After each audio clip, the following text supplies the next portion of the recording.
it took time for me to develop like, who am I? Because I had no clue. Because I was a dude playing a dude disguised as another dude 24/7. Like I was going by a stage name and I was portraying a role and I was, I was engaging in a somewhat fictitious act of intimacy.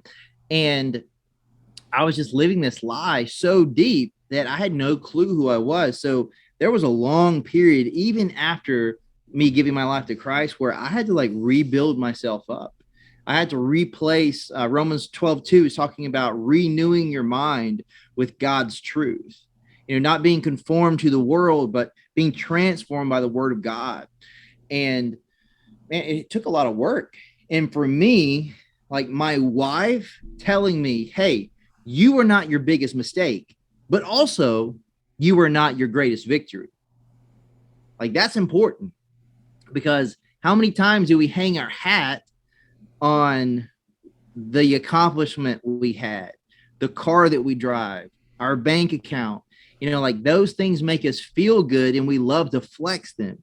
But in the reality, like it doesn't really make any difference at a heart level. Like it might make you feel good or it might make people, say good things about you. But at the end of the day, none of those things matter. So for me, I had to just rebuild my life and I had to trust what people said about me really didn't matter. But what God said about me not only mattered most, that is who I was. And that took time. So, and I think again, like taking inventory, like you were talking about, if you're going to change your life, the first thing you do is you need to take inventory of what you allow in your life with consistency. Like if you don't want to eat cookies, don't have cookies in your house. You know, I was watching some movie. It was like an old movie. I was watching it for like 10 minutes, but it was your typical army movie. And, they're at, the first week of training. And this guy who needs to lose weight, he was hiding a Twinkie in his footlocker.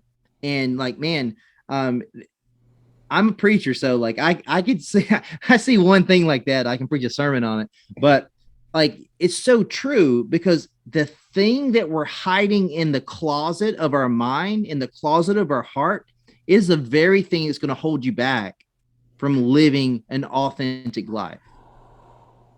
That porn addiction that no one knows about, the way that you speak to people at work, the things that you think about that you don't share, that thing that you did that one time that you said that you'll never do again, but you keep doing it. That is the thing that holds you captive, and you allow that to have power over you. So when I relinquished, like, man, this is not going to own me anymore. Like that person is dead and gone. So when people say, very often they say like asinine things to me, like the people that you preach at, what would you do if one of them were, saw your movie or whatever? It's like, it's not my problem. It's theirs. Let's talk about it.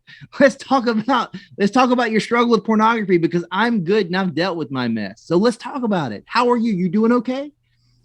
Because if you find yourself being easily offended, there's something that's already lying dormant within you.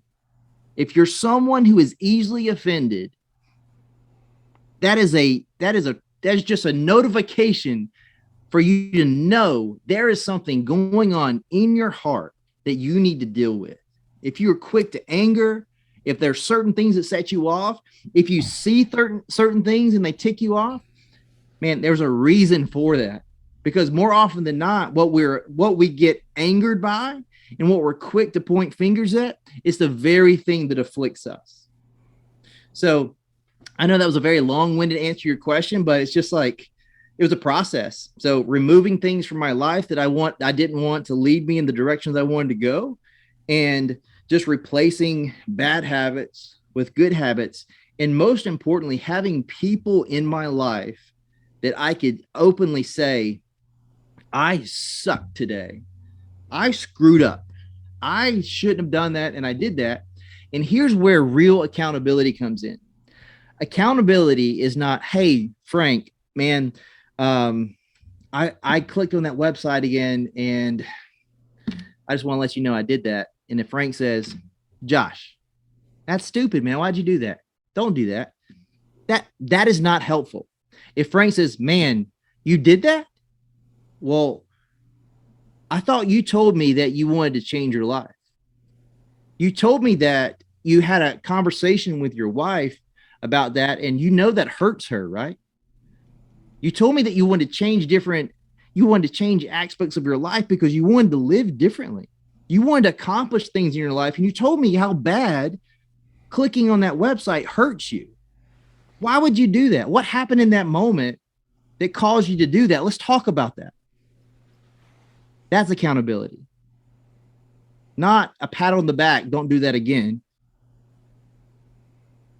And also not a, how could you do that? I'm going to punch you in the head. You got to find this middle ground where people will look you in the eye because they care about you. And if you don't, you're only as free as you're honest. You're only as free as you're honest. So find someone you can be honest with, and find someone who will check you when you need to be checked.